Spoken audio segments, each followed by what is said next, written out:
नमस्कार साथियों, एक बार फिर से स्वागत है आप सभी का जीएस फाउंडेशन यूट्यूब चैनल पर।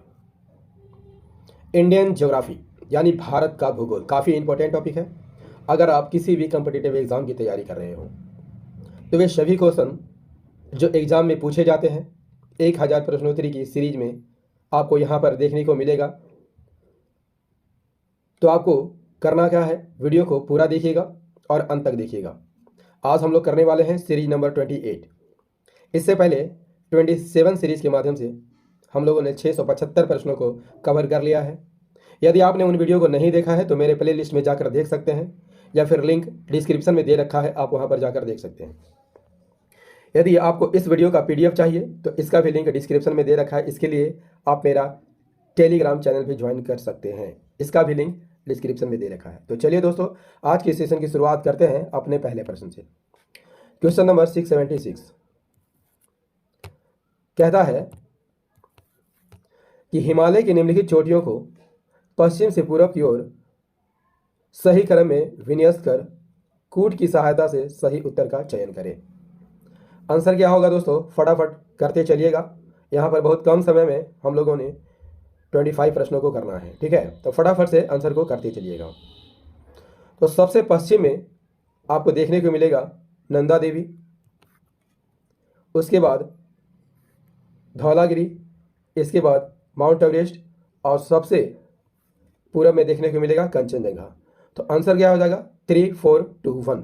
3421 option number D is the correct answer. सबसे पश्चिम में आपको देखने को मिलता है नंदा देवी, जो कि उत्तराखंड में है। इसकी ऊंचाई कितनी है 7817 मीटर। इसके बाद आपको देखने को मिलता है धौलागिरी, इसकी ऊंचाई कितनी है 8172 मीटर इसकी ऊंचाई है। इसके बाद माउंट एवरेस्ट, जो कि नेपाल में है, और नेपाल में से सागर माथा के नाम से जाना जाता है। इसकी ऊंचाई कितनी है 8848 मीटर, और विश्व की सबसे ऊंची चोटी यह मानी जाती है। सिक्किम में आपको देखने को मिलता है कंचनजंगा, इसकी ऊंचाई कितनी है 8598 मीटर। क्लियर। चलिए अन्य पर्वत श्रृंखलाओं की बात कर लेते हैं। तो K2 आपको दिखाई दे रहा होगा, इसे गार्डविन ऑस्टिन चोटी के नाम से भी जाना जाता है। इसकी ऊंचाई कितनी है 8611 मीटर, और यह काराकोरम रेंज में स्थित है। क्लियर। राजस्थान में आपको देखने को मिलेगा अरावली पर्वत श्रृंखला, इसकी सर्वोच्च चोटी गुरु शिखर, और इसकी ऊंचाई कितनी है 1722 मीटर। यदि आपसे पूछ लिया जाए दोस्तों कि नर्मदा और ताप्ती के बीच कौन सी पर्वत श्रृंखला स्थित है, सतपुड़ा पर्वत श्रृंखला स्थित है, और इसकी सबसे ऊंची चोटी धूपगढ़ है, जो कि महादेव पहाड़ी पर स्थित है। नीलगिरी पर्वत की बात कर लिया जाए तो यहाँ पर पूर्वी घाट और पश्चिम घाट मिलते हैं। इसकी सर्वोच्च चोटी दोदा बेटा है, इसकी ऊंचाई कितनी है 2637 मीटर। यदि आपसे पूछ लिया जाए दोस्तों कि सैंडल पीक किसकी सबसे ऊंची चोटी है, अंडमान निकोबार की सबसे ऊंची चोटी है, जो कि उत्तरी अंडमान में स्थित है, और इसकी ऊंचाई कितनी है 738 मीटर। क्लियर। चलिए अगले सवाल का आंसर कीजिए। क्वेश्चन नंबर 677 सैन कोटा दर्रा निम्नलिखित में से किस पर्वतीय भाग में स्थित है। Answer is the option A, पश्चिम घाट में स्थित है। सैन कोटा दर्रा की बात कर लिया जाए दोस्तों तो पश्चिम घाट में स्थित है, और इलायची की पहाड़ियों में यह स्थित है। ऊंचाई कितनी है 210 मीटर की ऊंचाई पर यह स्थित है, और यह दर्रा तिरुवनंतपुरम और मदुरई को आपस में जोड़ता है। पाल घाट दर्रा की बात कर लिया जाए तो ये भी केरल में स्थित है। थाल घाट और भोर घाट महाराष्ट्र में स्थित है। क्लियर। चलिए अगले सवाल का आंसर कीजिए। क्वेश्चन नंबर 678 हिमालय के निम्नलिखित में कौन सी श्रेणी सर्वाधिक चौड़ी है। हिमालय की निम्नलिखित में कौन सी श्रेणी है जो सबसे अधिक चौड़ी है। Answer is the option number C, महान हिमालय जो है सबसे चौड़ी है। हिमालय की बात कर लिया जाए दोस्तों तो 3 समानांतर श्रेणियां हैं हिमालय की, जिसमें सबसे ऊपर आपको देखने को मिलता है महान हिमालय, इसके बाद लघु हिमालय या मध्य हिमालय, और सबसे नीचे शिवालिक हिमालय आपको देखने को मिलता है। माउंट एवरेस्ट की बात कर लिया जाए तो महान हिमालय की सबसे ऊंची चोटी है जो कि नेपाल में स्थित है। इन 3 श्रेणियों के अलावा चौथी श्रेणी भी है जिसे ट्रांस हिमालय कहा जाता है, जिसमें कौन कौन से रेंज आते हैं? काराकोरम, लद्दाख और जास्कर। यदि आपसे पूछ लिया जाए दोस्तों कि सिंधु नदी जो है किन पर्वत श्रेणियों के बीच बहती है? लद्दाख और जास्कर श्रेणियों के बीच बहती है। हिमालय की बात कर लेते हैं तो यह 7 देशों की सीमाओं में फैला हुआ है। पाकिस्तान, अफगानिस्तान, भारत, नेपाल, भूटान, चीन और म्यांमार में। क्लियर? चलिए नेक्स्ट क्वेश्चन का आंसर कीजिए। क्वेश्चन नंबर 679, निम्नलिखित कथनों में से कौन सा सत्य नहीं है? घग्गर के जल का इंदिरा गांधी नहर में उपयोग किया जाता है। ये कथन यहाँ पर गलत है, क्योंकि इंदिरा गांधी नहर जो है सतलज और ब्यास इन 2 नदियों के संगम पर बना है, ठीक है, और इन 2 नदियों के जल का उपयोग करता है। नर्मदा अमरकंटक से निकलती है, बिल्कुल सही कथन है। निजाम सागर मांजरा नदी पर स्थित है, ये भी कथन यहाँ पर सही है।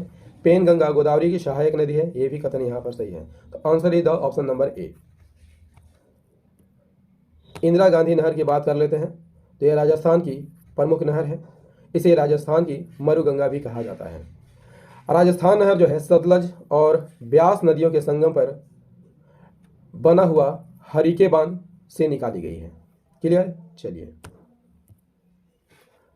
क्वेश्चन नंबर 680, लखनऊ किस नदी के किनारे बसा है? Very very important question for your exam. काफ़ी इंपॉर्टेंट सवाल है आपकी परीक्षा की दृष्टि से। लखनऊ किस नदी के किनारे बसा है? Answer is the option number D, Gomti नदी के किनारे स्थित है। गोमती नदी किस राज्य में बहती है? उत्तर प्रदेश राज्य में बहती है। निकलती कहाँ से है? उत्तर प्रदेश के पीलीभीत जिले से निकलती है। कहाँ से निकलती है? माधो टांड ग्राम के समीप गोमत ताल झील से निकलती है। और यह किस नदी में मिलती है? गंगा नदी में मिल जाती है। कहाँ मिलती है? गाजीपुर जिला के सैयदपुर स्थान पर यह गंगा नदी में मिल जाती है। क्लियर? चलिए next question is question number 681, प्रसिद्ध तीर्थ स्थल बद्रीनाथ किस नदी के तट पर स्थित है? Answer is the option D, Alaknanda नदी के तट पर स्थित है। बद्रीनाथ कहाँ पर स्थित है? उत्तराखंड के चमोली जिले में है। यह एक महत्वपूर्ण तीर्थ स्थल है और किस नदी के तट पर है? अलकनंदा नदी के तट पर है। Next question, question number 682, Vembanad झील किस राज्य में है? Answer is the option number B, Kerala में स्थित है। वेमनाड झील की बात कर लिया जाए दोस्तों तो यह केरल में स्थित सबसे बड़ी झील है। इसे 3 जिले लगते हैं, अलापुझा, कोटायम और एर्नाकुलम। यहाँ पर क्या होता है? प्रत्येक वर्ष जो है नेहरू ट्रॉफी का आयोजन किया जाता है जो कि बोट रेस से संबंधित है। 2002 में इसे रामसर साइट घोषित किया गया था। क्वेश्चन नंबर 683, भारत में सर्वाधिक गर्म स्थान कौन है? भारत में सर्वाधिक गर्म स्थान कौन है? ऑप्शन नंबर बी, राजस्थान में जैसलमेर जो है भारत का सबसे गर्म स्थान है। भारत का सबसे गर्म राज्य कौन है? राजस्थान है और इसमें जैसलमेर सबसे गर्म स्थान है। क्वेश्चन नंबर 684, निम्न नगरों में से मध्य समुद्र तल से किसकी ऊंचाई अधिकतम है? Answer is the option number A, Bangalore की ऊंचाई सबसे अधिक है। बेंगलोर समुद्र तल से कितनी ऊंचाई पर स्थित है? 920 metre, Delhi 214 metre, Jodhpur 231 metre और नागपुर 310 मीटर। नेक्स्ट क्वेश्चन 685, सुमेलित करना है, नीचे दिए गए कूट से उत्तर का चयन करना है। ठीक है, तो आंसर कीजिए फटाफट। मालवा के पठार पर आपको दोस्तों देखने को मिलता है रेगुर मिट्टी। धारवाड़ के पठार पर आपको देखने को मिलता है लाल मिट्टी। पंजाब के मैदान में आपको देखने को मिलता है जलोढ़ मिट्टी और पश्चिम घाट में देखने को मिलता है लेटेराइट मिट्टी। तो answer is the 4 3 1 2, 4 3 1 2। Option number A is the correct answer. 686 का आंसर कीजिए दोस्तों। मैसूर क्यों प्रसिद्ध है? मैसूर क्यों प्रसिद्ध है? Answer is the option number A, silk उद्योग के लिए प्रसिद्ध है। मैसूर कर्नाटक का दूसरा सबसे बड़ा शहर है और राजधानी बेंगलोर से लगभग 150 किलोमीटर दक्षिण में केरल की सीमा पर स्थित है। कहाँ स्थित है? केरल की सीमा पर स्थित है। अगले सवाल का आंसर कीजिए। राउरकेला स्टील प्लांट निम्नलिखित में से किस नदी के किनारे स्थित है? राउरकेला स्टील प्लांट निम्नलिखित में से किस नदी के किनारे स्थित है? Answer is the option number C, Brahmani नदी के किनारे स्थित है। राउरकेला कारखाना की बात कर लिया जाए तो सार्वजनिक क्षेत्र का पहला एकीकृत इस्पात कारखाना है।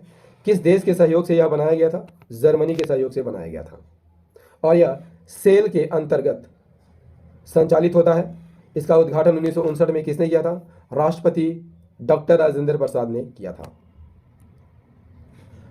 688 का आंसर कीजिए दोस्तों। निम्नलिखित में से किस नगर को भारत का बुनकरों का नगर कहा जाता है? तो आसान सा सवाल है दोस्तों। Answer is the option number D, Panipat को बुनकरों का शहर कहा जाता है।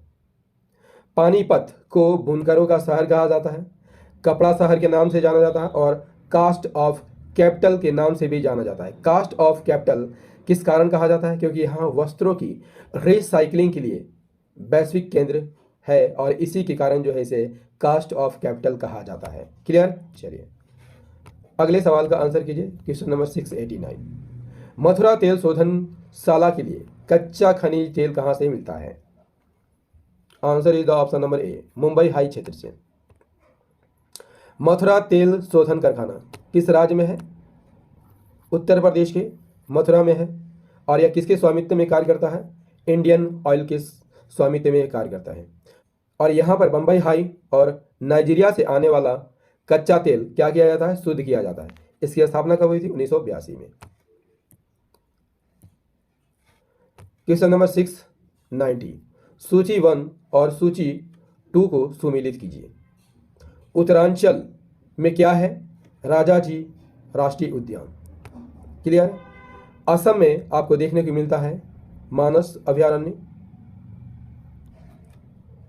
उड़ीसा में आपको देखने को मिलता है सिमलीपाल राष्ट्रीय उद्यान और कर्नाटक में आपको देखने को मिलेगा बांदीपुर राष्ट्रीय उद्यान।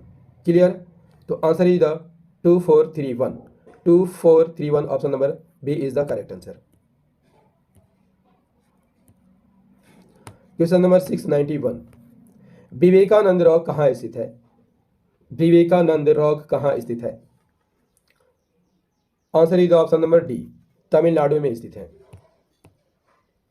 विवेकानंद रॉक मेमोरियल तमिलनाडु में है। कन्याकुमारी के सबसे दक्षिणी मुख्य भूमि से 500 मीटर की दूरी पर स्थित है। इसकी स्थापना कब हुई थी? 1970 में। किसके सम्मान में? स्वामी विवेकानंद के सम्मान में। दोस्तों सेशन कैसा लग रहा है कमेंट करके जरूर बताइएगा। क्वेश्चन नंबर 692, सर्वोत्तम किस्म का संगमरमर कहाँ पाया जाता है? Answer is the option number A, Makrana में पाया जाता है। मकराना की बात कर लिया जाए तो राजस्थान के किस जिले में स्थित है? नागौर जिले में स्थित है और यहाँ से सर्वोत्तम किस्म का संगमरमर प्राप्त किया जाता है। इसे मकराना संगमरमर भी कहा जाता है। क्वेश्चन नंबर 693, निम्न में से कौन सी खरीफ फसल की नहीं है? निम्न में से कौन सी खरीफ की फसल नहीं है दोस्तों? Answer is the option number D, चना मटर जो है खरीफ की फसल नहीं है। खरीफ किसे कहा जाता है? जो फसल को जून जुलाई में बोया जाता है और अक्टूबर नवंबर महीने में काट लिया जाता है, ऐसे फसल को क्या कहा जाता है? खरीफ फसल कहा जाता है। खरीफ फसलों में आपको धान, मक्का, ज्वार बाजरा, मूंगफली, गन्ना, सोयाबीन, उड़द, तुअर, कुल्थी, जूट, सन, ये सभी जो है खरीफ की फसलें हैं। क्वेश्चन नंबर 694, केंद्रीय सिस्मोलॉजिकल ऑब्जर्वेटरी कहाँ स्थित है? आंसर इज द ऑप्शन ए, कोडाईकनाल में स्थित है। कोडाईकनाल किस राज्य में है? तमिलनाडु में है और समुद्र तल से 2133 मीटर की ऊंचाई पर है। किस पहाड़ी पर स्थित है? पालनी पहाड़ी पर स्थित है। आंसर कीजिएगा जरा। 695, अरावली श्रेणियां की अनुमानित आयु कितनी है? Answer is the option A, 370 million वर्ष पूर्व का है। अरावली पर्वत श्रृंखला जो है विश्व की प्राचीनतम पर्वत श्रृंखला है। इसका विस्तार राजस्थान और गुजरात में आपको देखने को मिलेगा। स्थानीय नाम क्या है? मेवात की पहाड़ियों के नाम से इसे जाना जाता है। इसकी सबसे ऊंची चोटी गुरु शिखर है, जिसकी ऊंचाई कितनी है? 1722 मीटर और यह लगभग 70 मिलियन वर्ष पुराना है। इसकी ऊंचाई कितनी है? 1350 मीटर, जो कि महादेव पर्वत पर स्थित है। Question number 700। निम्न कथनों पर विचार कीजिए। चिल्का झील, पुलिकट झील, वुलर झील, कोलेरू झील, लोनार झील, इनमें से कितनी झीलें जो है लैगून झील है? Answer is the option number C. 3 झीलें जो है लैगून झील है। कौन कौन? चिल्का झील जो कि उड़ीसा में है, पुलिकट झील तमिलनाडु में और कोलेरू झील आंध्र प्रदेश में स्थित है। ये तीनों झीलें जो है लैगून झील का उदाहरण है। लैगून झील किसे कहा जाता है? जब समुद्र का पानी जो है स्थल में प्रवेश करके गाद द्वारा अलग हो जाती है। जब समुद्र का पानी स्थल रूप में घुसकर गाद द्वारा अलग हो जाती है तो ऐसी झीलों को क्या कहा जाता है? लैगून झील कहा जाता है। उड़ीसा की चिल्का झील, तमिलनाडु की पुलिकट झील और आंध्र प्रदेश की कोलेरू झील, ये सभी झीलें जो है लैगून झीलें हैं। अन्य झीलों की बात कर लिया जाए तो वुलर झील और डल झील कहाँ देखने को मिलता है? जम्मू कश्मीर में। सात ताल झील उत्तराखंड में, सांभर झील और राजसमंद झील राजस्थान में, लोनार झील महाराष्ट्र में। लोनार झील उल्का पिंड से बना हुआ झील है। लोकतक झील आपको देखने को मिलता है मणिपुर में। केरल में वेमनाथ झील और अष्टमुदी झील। क्लियर दोस्तों? 1000 प्रश्नोत्तरी की सीरीज नंबर 28 आपको कैसा लगा कमेंट करके जरूर बताइएगा। यदि सेशन पसंद आया हो तो इसे लाइक कर दीजिएगा, दोस्तों के साथ शेयर कर दीजिएगा और यदि आप भी इस चैनल पर नए हैं तो चैनल को सब्सक्राइब करके बेल आइकन को प्रेस जरूर कर लीजिएगा। तभी आप मेरी आने वाली हर वीडियो का नोटिफिकेशन आपको सही समय पर मिल सकेगा। मिलते हैं अगले सेशन में 1000 प्रश्नोत्तरी की सीरीज नंबर 29 में। तब तक के लिए जय हिंद, धन्यवाद।